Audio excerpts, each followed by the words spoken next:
Hello বন্ধুরা, success is life YouTube চ্যানেলে আপনাদেরকে স্বাগত জানাই। বন্ধুরা, কখনো কি আপনি এমনটা ভেবে দেখেছেন আমাদের দৈনন্দিন জীবনের কিছু খারাপ অভ্যাস আমাদের জীবনের দারিদ্রতার কারণ হতে পারে? এটা শুনতে কিছুটা অদ্ভুত মনে হলেও তবে বাস্তুশাস্ত্র অনুসারে এটি সম্পূর্ণ সত্য। একটু খেয়াল করলে দেখবেন আমাদের বাড়ির প্রবীণরা প্রায়শই আমাদের কিছু অভ্যাস এড়িয়ে চলার পরামর্শ দেন, যাতে সর্বদা ঘরে সুখ সমৃদ্ধি থাকে। কিন্তু আমরা প্রায় তাদের কথা উপেক্ষা করি, কখনো ভেবে দেখি না এর পেছনে কোনো গভীর কারণ আছে কিনা। তাই আজকের ভিডিওটি একটু অন্যরকম হলেও আমাদের প্রত্যেকের জন্য অত্যন্ত গুরুত্বপূর্ণ। আজ আমরা বাস্তুশাস্ত্র ও চাণক্য নীতিশাস্ত্র থেকে এমন কিছু বিষয় জানাবো যা আমাদের দারিদ্রতার কারণ হয়ে দাঁড়ায়। তাই ভিডিওটি মনোযোগ সহকারে শেষ পর্যন্ত দেখুন, আশা করি অনেক উপকৃত হবেন। বাস্তুশাস্ত্র অনুযায়ী কিছু খারাপ অভ্যাস আছে যা আমাদের বাড়ির নেতিবাচক শক্তিকে আমন্ত্রণ জানায়, যার ফলে সেখান থেকে চলে যান আমাদের সম্পদের দেবী মাতা লক্ষ্মী। আপনার বাড়িতে যদি ক্রমাগত আর্থিক সংকট থাকে, যদি সর্বদা খারাপ সময় চলতে থাকে, তাহলে এমনটা হতে পারে আপনি অজান্তে আপনার বাড়িতে এমন কিছু অভ্যাস অনুসরণ করছেন যা আপনার দারিদ্রতাকে আমন্ত্রণ জানায়। এখন হয়তো ভাবছেন সেই অভ্যাসগুলি কি কি যা এমন বিপজ্জনক।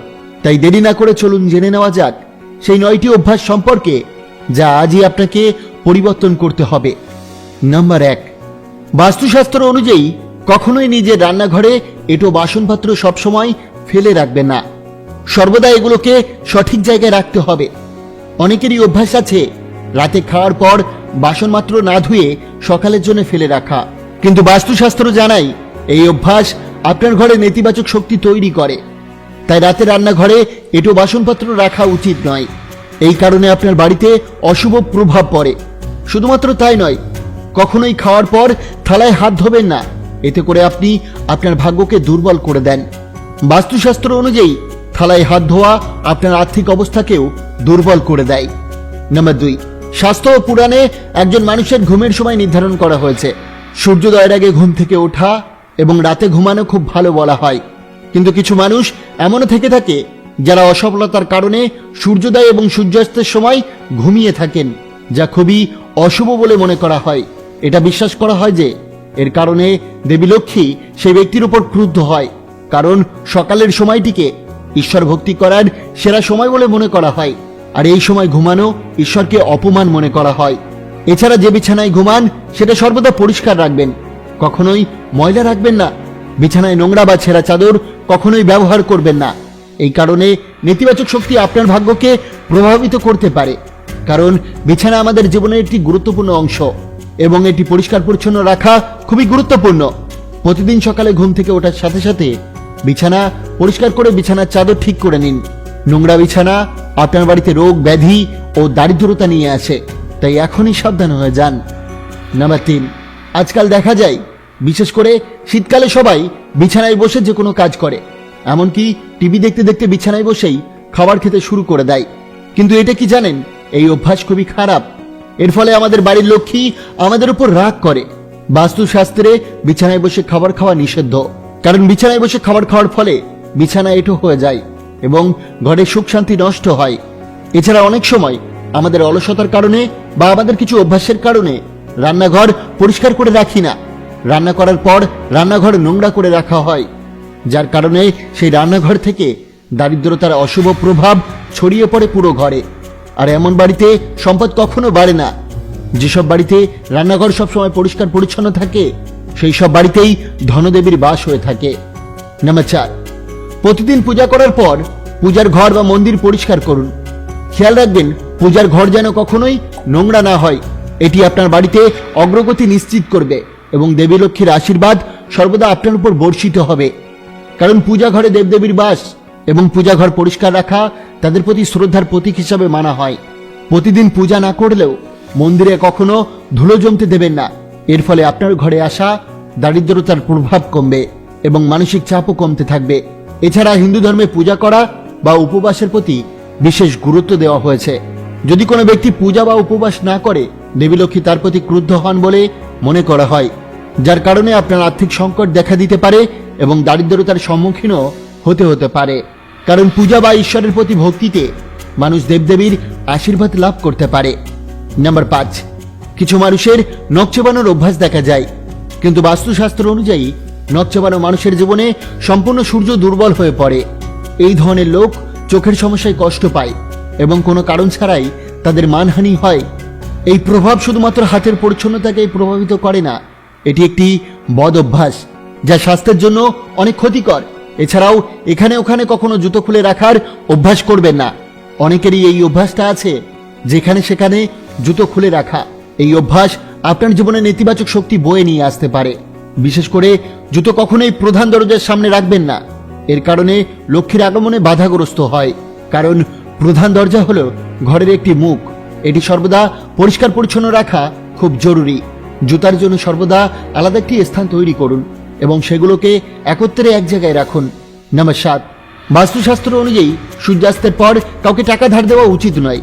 যদি আপনি এটি করেন তাহলে আপনার ঋণের বোঝা বাড়তে পারে আর প্রদত্ত টাকা হারানোর আশঙ্কাও থেকে থাকে। এছাড়াও সন্ধ্যার পর কখনো দুধ, দই, লবণের মতো জিনিস কাউকে দেওয়া উচিত নয়। এই জিনিসগুলি ধার দেওয়ার ফলে আপনার বাড়িতে আর্থিক অসুবিধা হতে পারে, কারণ এই জিনিসগুলি পবিত্রতা এবং সমৃদ্ধির প্রতীক বলে মনে করা হয়েছে বাস্তুশাস্ত্রে। তাই অযথা এগুলোকে ধার দেওয়া থেকে নিজেকে দূরে রাখা উচিত। আর সন্ধ্যার সময় কখনো বাড়ির প্রধান দরজায় অন্ধকার করে রাখবেন না।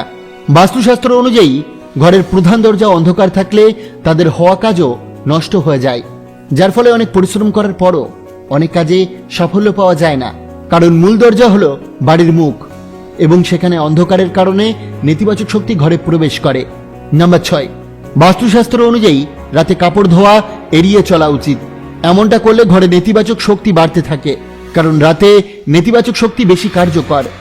রাতের নিস্তব্ধতায় কাপড় ধোয়া শীতল চাঁদের আলোতে বাধা দেওয়ার মতো। সেই কারণে রাতে কাপড় ধোয়ার ফলে বাড়িতে থাকা ব্যক্তি অসুস্থ হয়ে পড়তে পারে। এছাড়াও আপনি নিশ্চয়ই লক্ষ্য করেছেন, এমন অনেক মানুষ আছে যারা রাতে ঘর ঝাড়ু দেয়, কিন্তু বাস্তুশাস্ত্রে সন্ধ্যার পরে ঝাড়ু দেওয়া কঠোরভাবে নিষিদ্ধ। বলা হয় রাতে ঝাড়ু দেওয়া বাস্তুদেবতাকে ক্রুদ্ধ করার সমান। বাস্তুশাস্ত্র অনুযায়ী রাতে ঝাড়ু দিলে বাড়ির সমৃদ্ধি ও শান্তিতে খারাপ প্রভাব পড়ে। তার পাশাপাশি অনেকের এমন অভ্যাস আছে যারা স্নান করার পর বাথরুমে চলে যায় এবং ফিরে এসে অন্য কাজে ব্যস্ত হয়ে পড়ে। এই ধরনের মানুষের এই অভ্যাস তাদের জীবনে নানা সমস্যা তৈরি করে। এছাড়া কখনো বাথরুম বা টয়লেটের দরজা সবসময় খোলা রাখবেন না, এতে করে ঘরে নেতিবাচক শক্তি ছড়িয়ে পড়ে। তাই এই দরজা সবসময় বন্ধ রাখা উচিত। নাম্বার 8, রান্নার গ্যাসের উপর কখনোই খালি থালা বাসন বা এঁটো থালা বাসন রাখা উচিত নয়। এতে করে ঘরের সুখ শান্তি নষ্ট হয়ে যায়, সমাজে সম্মান হারিয়ে যায়। বাস্তুশাস্ত্র অনুযায়ী চুলা হলো বাড়ির হৃদয় এবং এটি পরিষ্কার রাখলে ঘরে ইতিবাচক শক্তি প্রবেশ করে। পুরাণে বলা হয়েছে চুলায় খালি বাসন রাখার ফলে বাড়িতে দারিদ্রতা প্রবেশ করে। এমন লোকের ঘরে কখনোই উন্নতি থাকে না। মন্দিরের পর রান্নাঘরকে সবচেয়ে পবিত্র স্থান হিসেবে বিবেচনা করা হয় এবং এতে দেবীরা বসবাস করেন। তাই রান্নাঘর সবসময় পরিষ্কার রাখতে হবে, যাতে দেবদেবীর আশীর্বাদ সর্বদা আপনার উপর বর্ষণ হতে থাকে।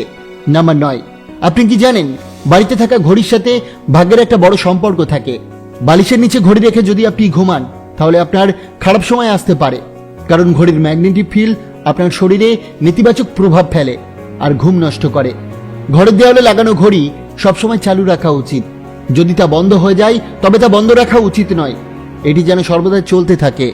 আপনার বাড়িতে যদি এমন কোনো ঘড়ি থাকে যেটা ভেঙে গেছে বা নষ্ট হয়ে গেছে, তাহলে তা অবিলম্বে বাড়ি থেকে সরিয়ে ফেলুন বা মেরামত করিয়ে নিন।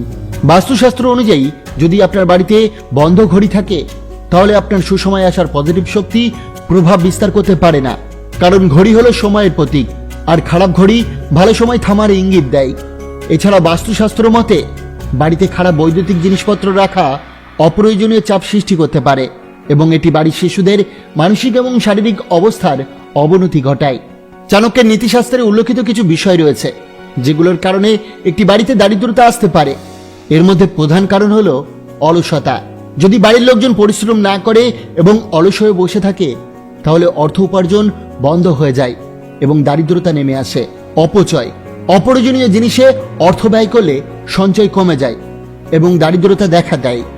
জ্ঞান বা শিক্ষার অভাব, সঠিক জ্ঞান বা শিক্ষার অভাবে জীবনে সঠিক সিদ্ধান্ত নিতে ব্যর্থ হলে অর্থনৈতিক অবস্থার অবনতি ঘটে। দুর্ব্যবহার বা খারাপ আচরণ, পরিবারের সদস্যদের মধ্যে ঝগড়া বা খারাপ ব্যবহারের কারণে শান্তি নষ্ট হয় এবং অর্থনৈতিক স্থিতিশীলতা ক্ষতিগ্রস্ত হয়। ঈশ্বরের প্রতি বিশ্বাসের অভাব। আচার্য চাণক্য বিশ্বাস করতেন, ঈশ্বরের প্রতি আস্থা ও নৈতিকতার অভাব থাকলে সুখ সমৃদ্ধি নষ্ট হয়। ভ্রান্ত সঙ্গ। খারাপ লোকেদের সঙ্গে মেলামেশা করার ফলে নৈতিকতা এবং আর্থিক অবস্থার উভয় ক্ষতিগ্রস্ত হয়। পরিকল্পনার অভাব। সঠিক পরিকল্পনা ছাড়া অর্থ ব্যয় করলে ভবিষ্যতে দারিদ্রতা আসতে পারে। আচার্য চাণক্য বিশ্বাস করতেন যে কঠোর পরিশ্রম, সঠিক নৈতিকতা এবং জ্ঞান বাড়ির দারিদ্রতা দূর করতে পারে। বন্ধুরা, আজকের ভিডিওটি একটু ভিন্ন হলেও অনেক গুরুত্বপূর্ণ। এই অভ্যাসগুলির মধ্যে যদি কোনো অভ্যাস আপনার থাকে তাহলে তা আজই ত্যাগ করুন, তা না হলে দারিদ্রতা আপনার পিছু ছাড়বে না। ভিডিওটি যদি ভালো লেগে থাকে অবশ্যই একটি লাইক করবেন, কমেন্ট করবেন, প্রিয়জনের কাছে শেয়ার করতে ভুলবেন না। আচার্য চাণক্যের প্রত্যেকটা মূল্যবান নীতি এবং উপদেশ আমাদের চ্যানেলে আছে, ভিডিওগুলি চেক আউট করতে ভুলবেন না। আপনাকে অসংখ্য ধন্যবাদ ভিডিওটি শেষ পর্যন্ত দেখার জন্য।